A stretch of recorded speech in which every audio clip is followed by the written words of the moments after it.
Genesis chapter 3. Now the serpent was more subtle than any beast of the field which the Lord God had made. And he said to the woman, Has God said, You shall not eat of any tree of the garden?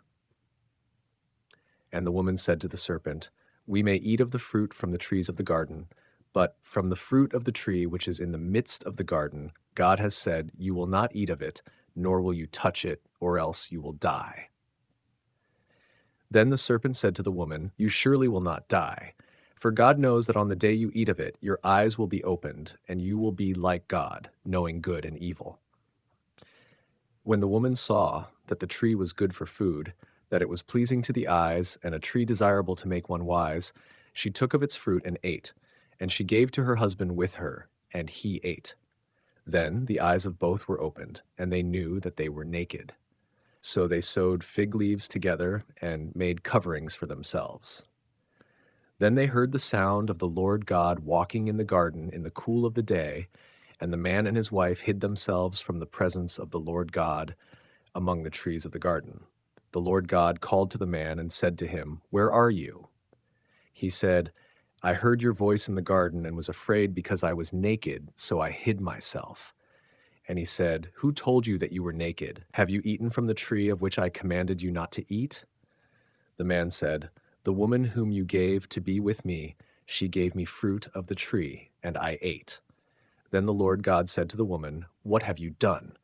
And the woman said, The serpent deceived me, and I ate. The Lord God said to the serpent, Because you have done this, you are cursed above all livestock and above every beast of the field. You will go on your belly, and you will eat dust all the days of your life. I will put enmity between you and the woman, and between your offspring and her offspring. He will bruise your head, and you will bruise his heel. To the woman he said, I will greatly multiply your pain in childbirth, and in pain you will bring forth children. Your desire will be for your husband, and he will rule over you. And to Adam he said, Because you have listened to the voice of your wife, and have eaten from the tree about which I commanded you, saying, You shall not eat of it, cursed is the ground on account of you. In hard labor you will eat of it all the days of your life.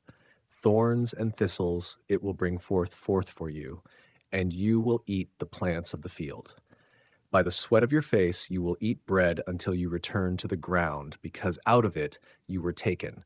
For you are dust, and to dust you will return. The man called his wife's name Eve because she was the mother of all the living. The Lord God made garments of skins for both Adam and his wife, and clothed them. The Lord God said, The man has become like one of us, knowing good and evil. And now he might reach out his hand and take also from the tree of life and eat and live forever. Therefore the Lord God sent him out from the Garden of Eden to till the ground from which he was taken.